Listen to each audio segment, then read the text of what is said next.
Buenas noches a todos. Muchas gracias al Instituto Juan de Mariana por este premio, por cederme esta tribuna y también muchas gracias a todos vosotros por acompañarme en esta noche tan especial e importante para mí. La moralidad son el conjunto de valores, normas y costumbres que estructuran la convivencia dentro de una comunidad. Cada comunidad, en cada momento histórico, tiene su propia moralidad y la variabilidad de códigos morales entre comunidades y entre épocas históricas es amplísima. Por ejemplo, en la antigua Roma, el infanticidio era una práctica común. Si una familia tenía más hijos de los que creía poder mantener, el paterfamilias se arrogaba la potestad de abandonar a alguno de ellos en lugares públicos. En Estados Unidos, hasta bien entrado el siglo XIX, la trata de esclavos estaba plenamente normalizada. Entre 1580 y 1640, en Europa, se condenó a muerte a 60.000 personas acusadas de brujería, en su amplia mayoría mujeres. A finales del Paleolítico Superior, el canibalismo ritual, el acto funerario consistente en comerse a los muertos, era una costumbre extendida en muchos grupos de Europa continental. Hasta comienzos del siglo XIX, era costumbre en algunas comunidades de la India empujar a las viudas a que se incineraran vivas junto a sus maridos fallecidos. Hasta el siglo XX, en Chechenia y Kirguistán, los hombres raptaban a mujeres jóvenes para obligarlas a casarse con ellos. Y, de hecho, la misma fundación de Roma se asienta mitológicamente sobre el rapto de las Sabinas para nutrir con mujeres a la población latina. Menciono estos ejemplos únicamente para ilustrar la enorme plasticidad de nuestros códigos morales. Lo que hoy, desde la perspectiva española de 2025, puede parecernos repugnante y abominable, han sido prácticas muy extendidas y normalizadas durante largos periodos de tiempo en muchas comunidades. Tan es así que probablemente muchos de nosotros, si hubiésemos nacido dentro de estas comunidades, también habríamos aceptado y normalizado muchas de estas prácticas que hoy, con la perspectiva que nos otorga el haber nacido en otra comunidad y en otro momento histórico, calificamos, como decía, de abominables. Y cuidado, no se me malinterprete, que los códigos morales puedan ser muy heterogéneos a lo largo del tiempo o a lo ancho del espacio, no significa que todos los códigos morales sean igualmente correctos. La filosofía moral, por ejemplo, es una disciplina que nos proporciona herramientas intelectuales para evaluar y criticar los distintos códigos morales en competencia, destapando sus arbitrarias fundamentaciones, exponiendo sus incoherencias internas o mostrando sus problemáticas consecuencias. No todos los códigos morales son igualmente correctos. Lo que en cambio sí quiero decir es que, primero, el grado de conformismo individual con la moralidad predominante dentro de una comunidad puede ser extremadamente alto. De hecho, es lo que debería resultarnos previsible que suceda, que el grupo presione socialmente a cada persona para que se pliegue a los valores, normas y costumbres que estructuran la convivencia dentro de ese grupo. Los herejes, los iconoclastas, los insurgentes o los heterodoxos suponen una insubordinación contra el modo de vida abrazado por la mayoría y, por tanto, esa mayoría social buscará formas de reeducarlos, someterlos o marginarlos. Lo que, a su vez, también estoy diciendo es que, en segundo lugar, el statu quo moral no nos proporciona por sí solo una guía sobre la validez o la invalidez de los valores predominantes dentro de una sociedad. La hegemonía de esos valores no tiene por qué deberse a su superioridad ética sobre todos los restantes valores, sino tal vez solo a una combinación de azar, inercias históricas, intereses creados, funcionalidades parciales y errores intelectuales. Por consiguiente, no hemos de tener miedo a la hora de criticar la moralidad mayoritaria dentro de una sociedad. Prudencia para no caer en la fatal arrogancia, para no pretender hacer tabla rasa de toda la evolución institucional que ha terminado estructurando una determinada comunidad. Prudencia sí, pero miedo no, porque no hay nada necesariamente sagrado, puro e imperfectible en la moralidad dominante. Puede tratarse solo, por decirlo en términos económicos, de un equilibrio Nash del que la mayoría no quieran desviarse, por tratarse de las únicas normas sociales que han conocido y que les han sido útiles para, mal que bien, coordinarse con los demás. Y lo que también estoy diciendo con los ejemplos anteriores es, en tercer lugar, que esos consensos morales reforzados en forma de equilibrio Nash no son eternos. Tomando perspectiva espacial y temporal sobre la amplísima diversidad de comunidades morales que existen y que han existido, podemos darnos cuenta de la contingencia de esas comunidades morales y de que, en consecuencia, casi cualquier norma o costumbre puede terminar desmoronándose para bien o para mal. Algo que, desde luego, podrá ayudarnos a no caer en la desesperanza, pues implica que los malos consensos morales no tienen por qué ser maldiciones eternas, pero que a la vez también representa una seria advertencia. Los buenos consensos morales tampoco tienen por qué ser eternos y, en consecuencia, si no se los defiende y protege de sus adversarios, terminarán siendo sustituidos por otros peores. Tanto por lo uno como por lo otro, es decir, porque ni las derrotas ni las victorias son eternas en el ámbito moral, tanto por lo uno como por lo otro deberíamos sentirnos interpelados los liberales aquí presentes, porque el liberalismo es una propuesta moral para la sociedad. Eso sí, una propuesta de mínimos, que no aspira a informar sobre la totalidad de los valores o de las costumbres que deben prevalecer en una sociedad para que sus miembros vivan una buena vida. De hecho, el liberalismo expresa un cierto escepticismo respecto a la posibilidad de que solo pueda haber un único código moral a través del cual los diversos individuos o agrupaciones de individuos puedan llegar a vivir una buena vida. Muy probablemente no exista un único modelo de buena vida y por eso le corresponde a cada persona escoger su propio camino a través del cual perfeccionarse y florecer. No es que cualquier cosa valga, pero tampoco que solo una cosa valga. De ahí, de hecho, la razonabilidad de la propuesta moral de mínimos que plantea el liberalismo. Promover una infraestructura normativa básica, elemental, fundamental, constitucional para nuestras sociedades, dentro de la que puedan coexistir pacíficamente códigos morales plurales, heterogéneos y competitivos. Una especie de marco metamoral, un marco para las utopías que diría Nozick, o un archipiélago de comunidades morales que diría Cucatas, un marco metamoral dentro del que los seres humanos puedan adscribirse a distintas concepciones de buena vida y de buena sociedad sin imponérselas violentamente a terceros. Una receta para evitar la guerra civil y la tiranía, porque el punto de partida del liberalismo es sencillo: cada persona importa y cada persona merece ser respetada. Y respetar a las personas es respetar sus proyectos de vida y los lazos que entretejen voluntariamente con los proyectos de vida de otras personas. De ahí que los principios básicos del liberalismo sean la libertad de acción individual dentro de un entorno de propiedad privada descentralizada y de interacciones humanas, ocasionales o estructurales, condicionadas al consentimiento recíproco. Es dentro de ese metamarco moral, dentro del que uno puede asociarse o desasociarse de las distintas comunidades morales según el proyecto de vida que cada cual escoja vivir.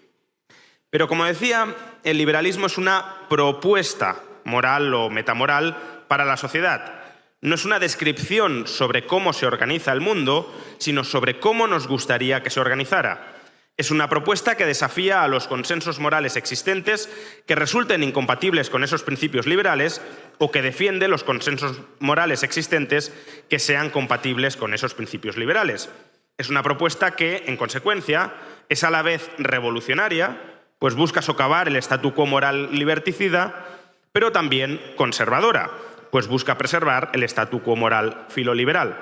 Por tanto, es una propuesta que no gustará ni a quienes pretendan hacer tabla rasa completa de nuestro mundo, ni tampoco a quienes rechacen cualquier clase de cambio profundo dentro del mismo. Y por ese motivo, el avance y la consolidación social de los principios liberales depende crucialmente de que desafiemos día a día, trinchera a trinchera, oportunidad tras oportunidad, las ideas morales predominantes que sean opuestas a los valores liberales. Porque la sociedad liberal solo es posible dentro de una arquitectura normativa edificada sobre un consenso moral liberal que sea ampliamente compartido por los miembros de esa sociedad. La sociedad liberal requiere, en suma, de una activa batalla ideológica, cultural o moral a favor de la libertad individual, de la propiedad privada y de la asociación voluntaria. Una batalla que debe ser librada no solo por los intelectuales, sino también por cualesquiera ciudadanos dentro de sus entornos personales o profesionales, si es que estos aspiran a que estas ideas avancen o al menos a que no retrocedan. Una batalla que debe ser librada no una vez y para siempre, como si las ideas victoriosas se perpetuaran automáticamente a lo largo de la historia, sino generación tras generación, porque cada generación nace dentro de una determinada comunidad moral, pero bien puede crecer repudiándola y sustituyéndola por otra. De modo que, para que la sociedad liberal sobreviva, cada generación debe aprender y volver a convencerse de la superioridad moral del liberalismo como marco para la convivencia pacífica. La hegemonía cultural, en suma, es condición previa necesaria para la hegemonía política. Y no hablo de hegemonía política del liberalismo para referirme al triunfo electoral de ninguna agrupación partidista concreta, sino para referirme a la institucionalización del sistema jurídico dentro del cual coexistimos, convivimos y cooperamos sin que medie coacción de unos sobre otros. Cualquier fortuita hegemonía política que no brotara de la hegemonía cultural sería necesariamente efímera y, por tanto, fallida. Las únicas ideologías que pueden institucionalizarse políticamente sin ser abrazadas por la mayoría de una sociedad son aquellas que otorguen patente de corso a las pequeñas oligarquías al mando para que repriman suficientemente a la disidencia mayoritaria hasta someterla y anularla. Y el liberalismo es genéticamente incompatible con la represión generalizada. De hecho, lucha activamente contra ella. El liberalismo solo puede vencer convenciendo y no oprimiendo, y de ahí que la batalla cultural intergeneracional sea su única y mejor arma para lograr prevalecer a lo largo del tiempo y, por tanto, para que sobrevivan socialmente las libertades individuales. De hecho, cada generación no solo tiene que recoger la antorcha de las ideas de la libertad que le entregan las anteriores generaciones, sino que tiene que avivar sus llamas y alumbrar con ellas las problemáticas concretas de su época. Precisamente porque las amenazas a la libertad no son siempre las mismas, el modo en el que se defiende la libertad en cada momento tampoco puede ser siempre el mismo. Porque sí, desde luego existen unos principios generales muy abstractos que definen el núcleo de la propuesta moral liberal, que son comunes a cualquier época, pero su aplicación concreta a cada sociedad, por necesidad, ha de ir adaptándose al momento y al lugar. O dicho de otra manera, los argumentos que sirvieron para derrotar intelectualmente el mercantilismo hace 250 años, en los albores de la Revolución Industrial, no sirvieron para derrotar intelectualmente al socialismo hace apenas medio siglo, como tampoco servirían para derrotar intelectualmente hoy, en plena globalización y en los albores de la revolución de la inteligencia artificial, al nacionalismo o al proteccionismo, los herederos políticos de aquel primer mercantilismo. Ni tampoco servirían, desde luego, para contrarrestar el tecnosocialismo con esteroides de la inteligencia artificial. Cada generación necesita adaptar los principios liberales a los problemas concretos de su tiempo, mostrar por qué el aplastamiento del individuo mediante la bota tiránica del colectivismo de su era supone deshumanizar al ser humano negándole la autonomía social para poder perseguir sus propios proyectos de vida. Por eso cada generación necesita sus propios pensadores y sus propios difusores. Y por eso es tan importante que cada generación se preocupe por preparar y armar intelectualmente a la siguiente generación, porque serán ellos los encargados de defender sus propias libertades. El mejor legado que podemos dejarles a las futuras generaciones no es un presente bien ordenado, pues nuestro presente será su pasado. El mejor legado consiste en dotarlos con las herramientas intelectuales, políticas, sociales y económicas para que puedan defender la civilización liberal de su futuro. El Instituto Juan de Mariana, fundado hace ahora 20 años por un grupo de jóvenes activistas liberales encabezados en ese momento por ese gran promotor de proyectos intelectuales que es Gabriel Calzada, y entre los que también estaban, ya se han mencionado, Daniel Rodríguez Herrera, José Carlos Rodríguez, Albert Esplugas, Adrià Pérez Martí y muchos más que nos acompañáis hoy, Paco Capella, por supuesto. El Instituto Juan de Mariana ha sido, a lo largo de estas 2 décadas de historia, uno de los principales artífices de esa batalla cultural en favor del liberalismo dentro de España y también de gran parte de Hispanoamérica, tanto por lo que tiene de think como por lo que tiene de tank. el Instituto ha contribuido decisivamente a redefinir y perfeccionar el pensamiento liberal español y a diseminarlo entre decenas de miles o centenares de miles de ciudadanos. A la postre, las victorias culturales del Instituto Juan de Mariana no concluyen con cada persona que ha conocido el liberalismo o que ha madurado intelectualmente como liberal gracias a las conferencias, los artículos diarios, los informes, los libros, los seminarios o las universidades de verano del Instituto, sino también con todos aquellos que en segundas, terceras o cuartas oleadas hayan sido persuadidos por quienes se formaron liberales gracias al Instituto. Para comprobar la importancia del Instituto en esta batalla cultural, basta con intentar simular el experimento mental de imaginar cuál sería hoy la situación del pensamiento y del movimiento liberal en España si el Instituto Juan de Mariana jamás hubiese existido. Para empezar, obviamente, ninguno de nosotros estaríamos aquí hoy y muy probablemente la mayoría de nosotros ni siquiera seríamos liberales o no al menos los mismos liberales. Ahora bien, de la misma manera que muchos de nosotros no seríamos liberales o no seríamos los mismos liberales sin la incansable batalla cultural que durante 2 décadas ha librado el Instituto Juan de Mariana, también es cierto que el Instituto Juan de Mariana no habría llegado a existir de no haber sido por el exquisito trabajo en forma de batalla intelectual que desarrollaron las generaciones previas que antecedieron y por tanto educaron e inspiraron a los fundadores del Instituto Juan de Mariana. En efecto, el premio que nos reúne aquí hoy, el premio Juan de Mariana a una trayectoria en defensa de la libertad, se ha venido otorgando a aquellos pensadores o activistas que a lo largo de sus vidas contribuyeron a conformar lo que fue en 2004 y lo que es a día de hoy el Instituto Juan de Mariana.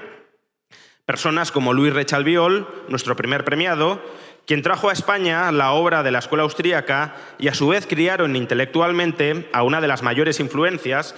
que han tenido todos los impulsores originales del Instituto y que también recibió su merecido galardón, el profesor Jesús Huerta de Soto, quien a su vez, junto a otro de los premiados, el profundamente antibelicista Robert Hicks, han sido 2 importantísimos referentes para uno de nuestros premiados más queridos y arrolladores entre las nuevas generaciones, Miguel Ancho Bastos. Asimismo, el director de tesis doctoral de Huerta de Soto y también receptor de este premio, Pedro Schwartz, fue junto a otro premiado, uno de los grandes teóricos contra el Estado, Anthony de Jassé, una de las mayores inspiraciones de uno de los mejores divulgadores que ha tenido el liberalismo en España y que lógicamente también recibió el premio Juan de Mariana, Carlos Rodríguez Brown. De la misma manera, intelectuales y divulgadores de la talla de Carlos Alberto Montaner, Mario Vargas Llosa o Federico Jiménez Los Santos, todos ellos también premiados merecidamente por el Instituto, fueron algunos de los principales promotores de las jornadas liberales iberoamericanas, las cuales constituyeron el germen de un medio de comunicación, el Grupo Libertad Digital, gracias al cual muchos oímos hablar por primera vez sobre el liberalismo y a través de cuyas páginas o emisoras tuvimos más tarde la oportunidad de difundir las ideas liberales. O desde luego, otros de nuestros premiados, Manuel Ayau, fundando primero la Universidad Francisco Marroquín, o Giancarlo Ibargüen después, impulsando su expansión, también han contribuido decisivamente, desde el ámbito educativo, a expandir las ideas liberales en Guatemala y en Hispanoamérica en general. De hecho, sirvieron como estímulo, motivación e impulso para que los principales promotores del Instituto Juan de Mariana buscaran reproducir en España, a través de la Universidad de las Hespérides, los mismos logros que Ayau e Ibargüen consiguieron en Guatemala, creando ese oasis de libertad académica que es la Marro y que ha sido clave para el renacer liberal en Hispanoamérica. Renacer liberal en Hispanoamérica que, desde luego, sería hoy ininteligible de no ser por las figuras de otros 2 premiados, Alberto Venegas Lynch, hijo, como prócer del liberalismo argentino, y Javier Milei, como máxima encarnación política del liberalismo no solo en Argentina, sino probablemente en todo el mundo. Y, por supuesto, no puedo dejar de mencionar a las otras 2 personalidades que también recibieron el premio Juan de Mariana, pensadores eclécticos y originales que ni siquiera se habrían calificado a sí mismos como liberales libertarios, pero que desde luego ayudaron a mejorar y a robustecer el pensamiento liberal español actual, Antonio Escotado y Dalmacio Negro. Visto lo visto, entenderán ustedes que cuando se me propuso recibir este premio Juan de Mariana 2025, me sintiera incómodo y desubicado con la elección. No solo porque este es un premio a una trayectoria en defensa de la libertad y obviamente carezco de la larga trayectoria personal que sí poseen los anteriores premiados, no solo porque además mi vinculación con el instituto haya sido mucho más estrecha, he sido socio fundador y director del mismo, que la de cualquiera de los anteriores premiados y, por tanto, pudiera tener bastante más sentido que se entregara este reconocimiento a alguien externo al mismo instituto, sino también porque yo aprendí y me formé en el liberalismo gracias, en mayor o menor medida, a todos ellos. ¿Cómo íbamos a poner al mismo nivel a los maestros y a los aprendices sin devaluar al mismo tiempo el prestigio social de este galardón? Sin embargo, entiendo que hasta cierto punto el mensaje que pretende ofrecer el Instituto con este Premio Juan de Mariana 2025 es precisamente ese, que es necesario transmitir la antorcha de la libertad entre generaciones para que la llama siga viva. Si hasta ahora se había rendido exclusivamente homenaje a los padres del Instituto Juan de Mariana, parece haber llegado el momento de extender también ese reconocimiento a los hijos del Instituto Juan de Mariana, entre los que por supuesto me encuentro.